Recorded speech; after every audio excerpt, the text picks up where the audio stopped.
नमस्कार मेरे प्यारे विद्यार्थियों, मैं के अग्रवाल एनबीए परिवार की ओर से आप सभी कक्षा 9th के विद्यार्थियों का हार्दिक अभिनंदन करता हूं।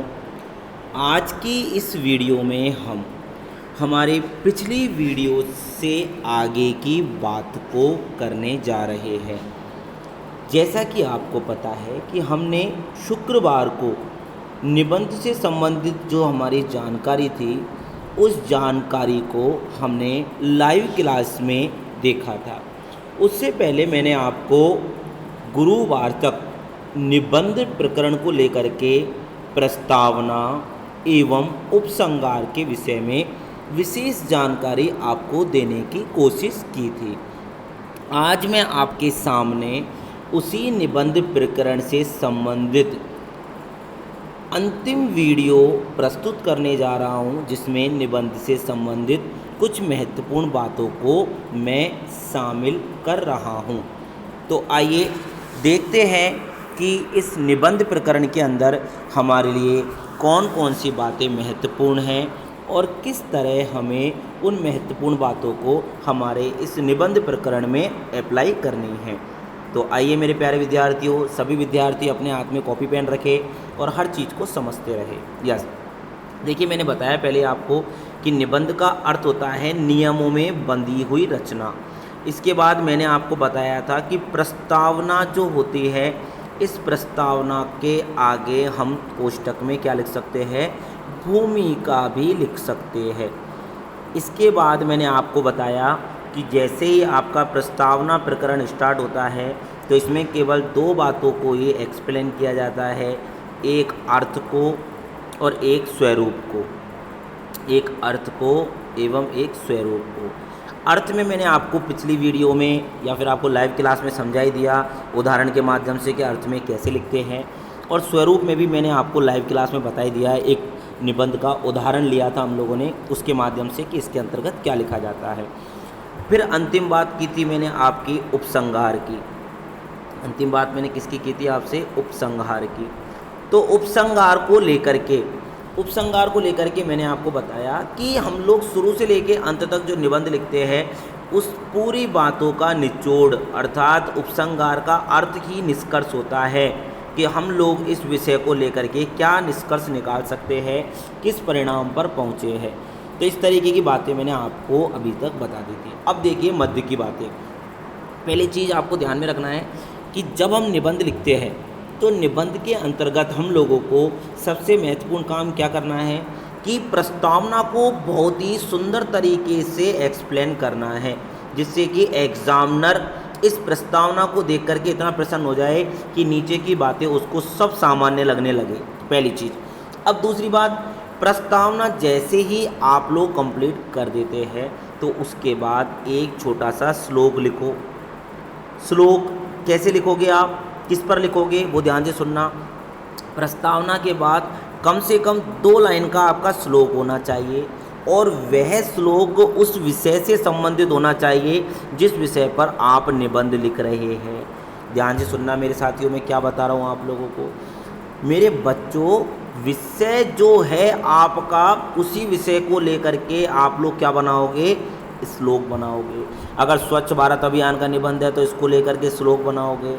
यदि आपका स्वच्छ भारत अभियान का निबंध नहीं है, अगर आपका डिजिटल किसी वस्तु को लेकर के है तो आप उस पर श्लोक बनाओगे। यदि आपका किसी कन्या भ्रूण हत्या से संबंधित कोई प्रकरण है तो उससे संबंधित श्लोक बनाओगे। 2 लाइन का श्लोक आप लोगों को रट के नहीं जाना है, अब स्वयं विवेक से स्वयं सोच करके अच्छे तरीके से लिखोगे। ये मैंने आपको पहले भी बता दिया है लाइव क्लास के अंदर, फिर मैंने दोबारा इसको एक्सप्लेन कर दिया है। अब देखिए, अब बात आती है कि सर हम निबंध के जो पॉइंट बनाते हैं उन पॉइंटों में क्या लिखें। देखो, पहली बात तो पॉइंट आप लोगों के पेपर में आ जाते हैं, लेकिन फिर भी पेपर में यदि नहीं आते हैं तो हमारा जो पॉइंट होता है वो 3 पॉइंटों पर डिपेंड करता है। कौन कौन सा, कारण, परिणाम और उपाय। ये 3 हमारे जो पॉइंट होते हैं इसमें पूरा निबंध कसा जाता है, इन तीनों पॉइंटों में। किन किन में, कारण में, परिणाम में और उपाय में। ये 3 इतने महत्वपूर्ण पॉइंट होते हैं कि पूरे निबंध की जान होती है इनके अंतर्गत। अब सुनो आप, अब आपको ध्यान में देना है।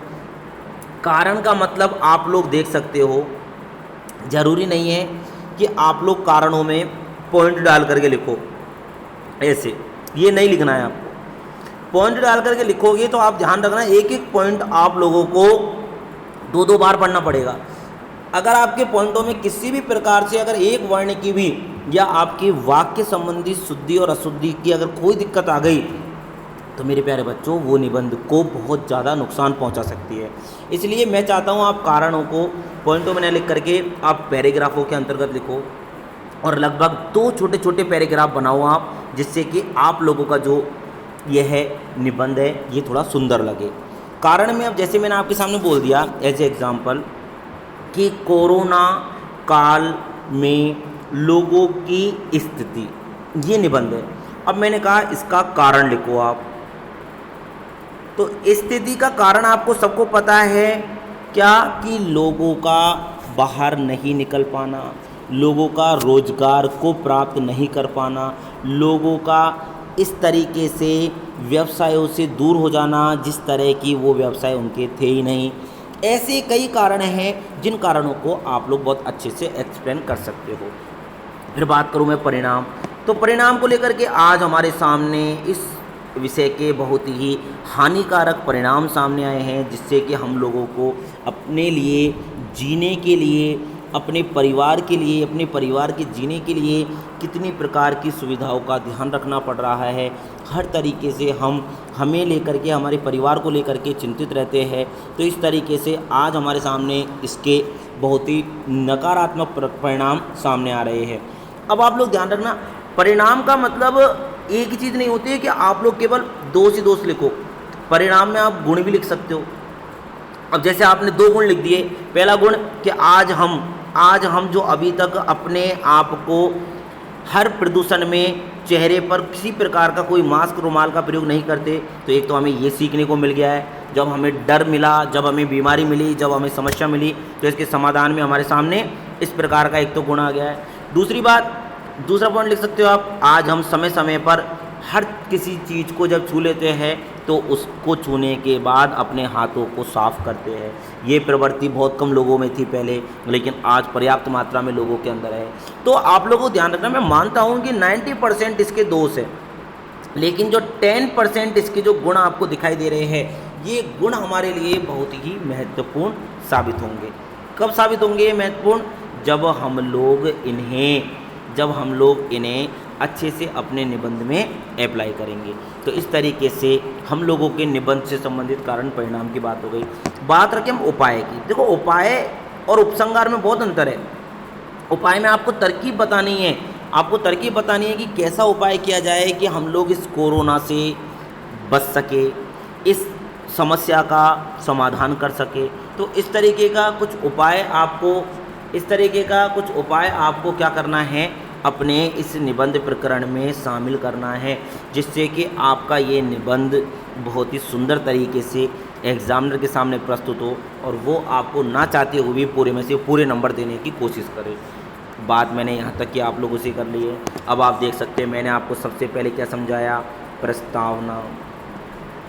फिर मैंने आपको समझाई है कि प्रस्तावना के बाद हमें क्या लिखना है, श्लोक। फिर मैंने इसके बाद आपको दूसरी बात क्या समझाई है कि आप लोग लिखोगे अपना कारण। फिर इसके बाद क्या बताया है, परिणाम। और फिर इसके बाद क्या बताया है, उपाय।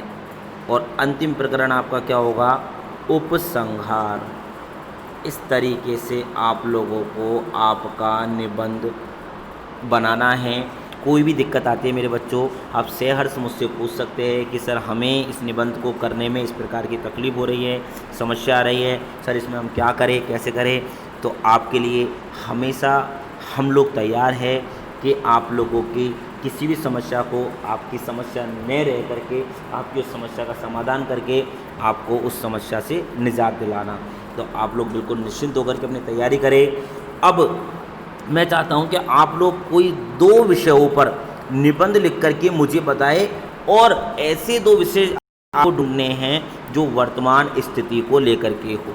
अब डिपेंड करता है आप लोगों पे कि आप लोग कैसे निबंध ढूंढते हो। जैसे एक तो कोरोना को लेकर के बना लो, और एक डिजिटल मोबाइल को लेकर के बना लो कि आज मोबाइल को लेकर के जो हमारी शिक्षा है वो शिक्षा किस तरीके से आज हमारे लिए कारगर साबित हो पाई है। अन्यथा यदि मोबाइल ना होता, आज लैपटॉप ना होता, आज कंप्यूटर ना होता, तो हम लोग शायद शिक्षा से वंचित रह जाते हैं।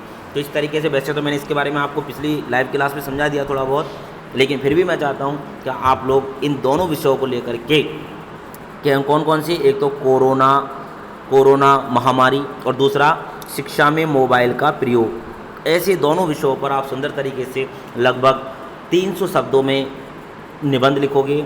300 शब्दों का मतलब हो गया आपके 2.5 पेज 2 कॉपियों में भरेंगे, एक कॉपी में 2.5 पेज और फिर दूसरा पार्ट 2.5 पेज का। तो इस तरीके से आपको लगभग 4-5 पेजों का काम होगा, लेकिन सुंदर काम हो जाएगा आपका और आनंद आ जाएंगे यदि आपने मुझे निबंध लिख के बता दिया तो। अब जो निबंध लिख के बताएगा ध्यान रखना मैं उसी की समस्या को सॉल्व करूँगा, जो नहीं बताएगा उसको डांट भी पड़ेगी और उसे फिर केवल और केवल औपचारिक रूप से समझाया जाएगा, क्योंकि आप लोगों का भी काम बनता है बेटाओ कि आप लोग बताए अनुसार वर्क करें। तो धन्यवाद बहुत बहुत। मैं एनवीए परिवार की ओर से पुनः एक बार आपका हार्दिक अभिनंदन करता हूं कि आप लोगों ने यहां पर आकर के अपना कीमती समय दिया और सुना ध्यान से मुझे और समझा, और बाकी आप ऐसे ही क्लासों को लेते रहे, समझते रहे। ईश्वर ने चाहा तो जल्द ही हम अपने ऑफलाइन क्लास स्टार्ट करेंगे और उन क्लासों के अंतर्गत हम लोग सारे पढ़े हुए विषयों पर बारी बारी से अध्ययन करेंगे। धन्यवाद।